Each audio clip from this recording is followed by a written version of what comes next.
एक छोटी सी कहानी सुनाती हूँ इस वीडियो में, माँ और बेटी की। माँ जो है वो बहुत अच्छी लेडी हैं, बहुत काम करती हैं और सब लोगों का बहुत ध्यान रखती हैं। उनकी लाइफ में उन्होंने ऐसे बहुत सारे काम किए जो माँ हैं जो वो नहीं करना चाहती थी, और ऐसे बहुत सारे काम नहीं किए जो वो करना चाहती थी।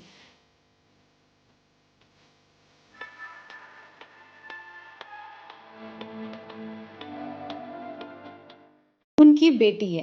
बेटी जो है उसके पास दो चॉइसेस आती हैं, आइदर वो अपनी माँ जैसी ही बन जाए, सबकी बहुत केयर करे, सबके लिए बहुत सोचे, सबकी एकदम गिवर टाइप पर्सनालिटी बना ले जैसे उसकी मदर की है, या वो उनकी रिबेलियन बन जाए और एकदम अपोजिट पर्सनालिटी को चूज़ कर ले कि मेरी मदर ने ऐसी ऐसी चीज़ें करी लेकिन फिर भी उनको वो चीज़ वो अप्रिसिएशन, वो नाम, वो उनकी उन जो डिज़र्व करती थी रिस्पेक्ट, वो चीज़ नहीं मिली है। तो I will also not do this thing. मैं अपनी मदर जैसी बिल्कुल नहीं बनूँगी। मैं अपनी ज़िंदगी अपने तरीके से जीऊँगी और मैं जो दिल में आएगा वही करूँगी।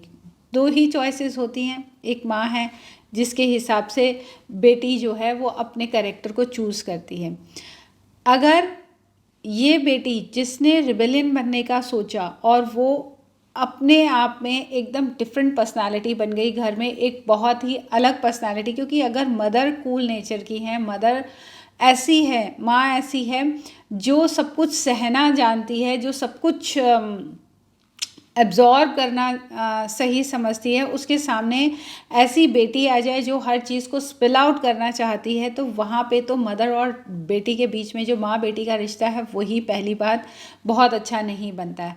बट जो बेटी का कैरेक्टर उसने डेवलप किया है अपना एज अ रिबेलियन या as a opposite personality from mother, उसको शुरुआत में अपनी लाइफ में ऐसा ज़रूर लगता है कि उसने कुछ डिफरेंट किया है अपनी लाइफ में और वो अपनी माँ जैसी ज़िंदगी तो बिल्कुल नहीं जिएगी। बट जब वो 30, 35, 40 की एज तक आती है तो उसको कहीं ना कहीं ये एहसास होने ही लग जाता है कि मैं भी अपनी माँ जैसी ही गलतियाँ कर रही हूँ, या जो मेरी माँ की लाइफ थी वैसी ही मेरी भी लाइफ है।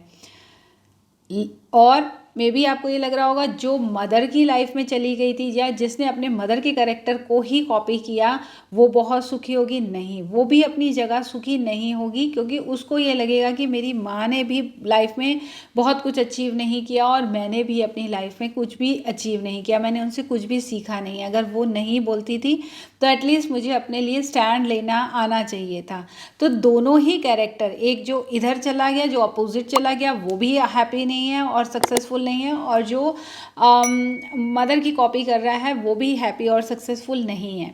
ये स्टोरी आपको क्या बताती है? ये स्टोरी आपको सबसे पहली बात तो ये बताती है जो आपके पेरेंट्स हैं, मदर या फादर, वो आपके सबसे बड़े टीचर हैं। You are not suppose to copy your parents. आपको अपने पेरेंट्स को कॉपी नहीं करना है या उनके एकदम अपोजिट नहीं जाना है। जो चीज़ आपको अपने पेरेंट्स से लेनी है, because they are your teacher, वो आपको कुछ सिखाने के लिए आए। सबसे बड़े टीचर्स जो हैं वो पेरेंट्स हैं। जब भी आप अपनी मदर को देखते हो और उनकी कोई बात आपको चुभती है, जैसे कि आपने अपनी मदर को देखा कि वो जवाब नहीं देती, चीज़ों को सह लेती हैं, ये चीज़ उनको नहीं चुभ रही है क्योंकि उनको सहना ज़्यादा इजी लग रहा है या उनको सहना ही सही लग रहा है, तो इसलिए वो उस चीज़ को सह रही हैं। आप जो यहाँ से देख रहे हो आपको ये बुरा लग रहा है कि वो सह क्यों रही हैं, वो बोलती क्यों नहीं है, तो ये चीज़ आपके अंदर चुभ रही है। तो ये चीज़ आपके अंदर ठीक होनी है। आपको ये सीखना है कि अगर मेरी माँ बोलती नहीं है तो मुझे यहाँ पे क्या सीखना है। अगर आपको ये सीखना है कि आपको भी नो बोलना सीखना है तो आप उस चीज़ को सीखोगे। आपको अगर ये लगेगा कि मुझे यहाँ पे अपने लिए थोड़ा सा स्टैंड आउट लेना है, एक लेवल का स्टैंड आउट लेना है, तो आप उस चीज़ को लोगे। That is a secret. ये आपको खुद को ही पता होता है कि आपके अंदर वो क्या चीज़ है जो सीक्रेट है, जो रिवील होना चाहता है मदर के उस एक्शन से।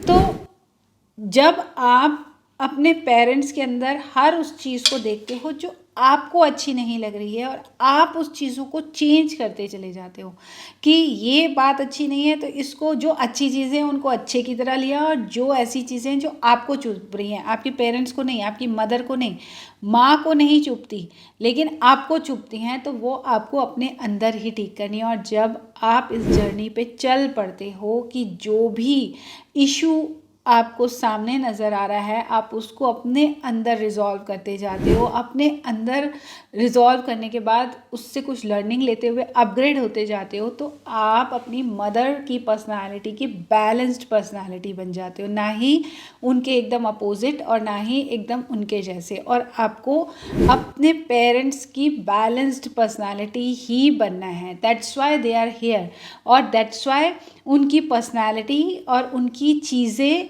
ऐसी होती हैं जो बच्चे को चुभती हैं, क्योंकि उसको वही चीज़ें अपने अंदर ठीक करनी है। आप उनसे लड़ नहीं सकते कि आप बदल जाओ, क्योंकि वो आपका काम नहीं है, वो उनकी लाइफ है, उनकी स्टोरी है, but they are portraying that thing for you कि आप उस चीज़ से कैसे लर्निंग ले सकते हो और उस लर्निंग से अपनी ज़िंदगी में कैसे एनहेंसमेंट ला सकते हो।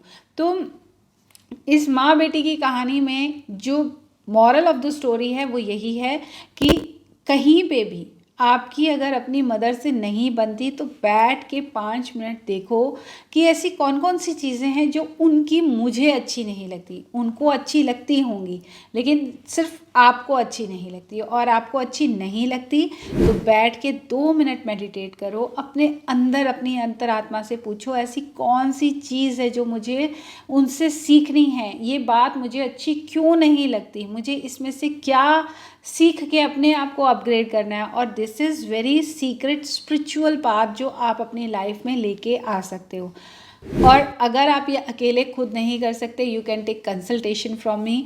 लाइफ में मैंने देखा है मदर और डॉटर, फादर एंड सन के बीच में रिलेशनशिप ऐसा होता है कहीं कहीं कि एक दूसरे की शक्ल भी नहीं देखना चाहते, और ये सिचुएशन इसलिए आ जाती है क्योंकि आपके लिए जो लेसन, आपके लिए जो चीज़ आपकी mother message, secret message carry कर रही है, आप उस मैसेज को ले नहीं रहे हो, तो कंडीशन जो है वो वर्स होती चली जाती है। जैसे ही आप वो मैसेज ले लेते हो, आप उस सीक्रेट को रिवील कर लेते हो, तो आपके रिलेशनशिप्स जो हैं वो अपने आप ही हार्मोनाइज हो जाते हैं, क्योंकि बात वो तब तक ही वैसी करेंगे जो आपको चुभती है जब तक आपको उसका सीक्रेट नहीं पता चलेगा। जैसे ही आपको सीक्रेट पता चलेगा कि यहाँ ये चुभन क्यों हो रही है, मेरे अंदर ये कांटा कहाँ चुभा हुआ है, आप उसको जैसे ही लेट गो करोगे, आपके रिलेशनशिप में बहुत ज़्यादा अच्छी हार्मनी आ जाएगी। This is something which we do subconsciously, क्योंकि ये सबकॉन्शियस का पार्ट है। आप ये कह सकते हो कि आपका बिहेवियर किसी के लिए ऐसा क्यों है, this is your subconscious thing. Consciously आप चाहते हो कि अच्छा बिहेव करो, लेकिन फिर भी वो बिहेवियर आता नहीं है या वैसा बिहेव कर नहीं पाते। तो अगर ऐसी कंडीशन है, यू कैन टेक कंसल्टेशन। इस चीज़ को जितनी जल्दी आप ठीक करते हो, जितने शिद्दत से इस चीज़ को ठीक करने के लिए लगते हो, यूनिवर्स भी आपकी उतनी ज़्यादा हेल्प करता है। और जब आप इसको ठीक कर लेते हो, जब आप इस पाथ पे चल पड़ते हो, तो यू विल सी दैट कि लाइफ आपकी कितनी ब्यूटीफुल होती चली जाती है। इस ज़िंदगी की का जो सुकून है, इस ज़िंदगी का जो सेटिस्फैक्शन है, इस ज़िंदगी जो हम लेके आए हैं जीने के लिए, उसके जो मायने पता चलते हैं और जो उसका उस लाइफ का बेटरमेंट होता चला जाता है, वो एक अमेजिंग अमेजिंग अमेजिंग ही जर्नी है। Please try to do this. अपने रिलेशनशिप को सबसे पहले ठीक करें, क्योंकि मदर एंड फादर के साथ रिलेशनशिप अगर अच्छा नहीं होता, तो एक वीडियो मैंने बनाई है गिल्ट के बारे में, तो उनके जाने के बाद बहुत गिल्ट फील होता है, और वो गिल्ट की फीलिंग आपको ज़िंदगी में कभी भी सक्सेसफुल नहीं होने देगा, कभी भी ग्रो नहीं करने देगा। तो उनके रहते रहते अगर आप इस सिचुएशन को ठीक कर लेते हो, अगर आप अपने आप को खुद को हील कर लेते हो और अपने पेरेंट्स को ब्लेम करना बंद कर देते हो, तो ये आपकी लाइफ की एक बहुत बड़ी अचीवमेंट होगी। I wish and I pray कि आप इस वीडियो में से ये इन्फॉर्मेशन लेके ज़रूर कुछ पॉजिटिव स्टेप लें और अपनी लाइफ में सुख को लेके आएँ। सुखी भव।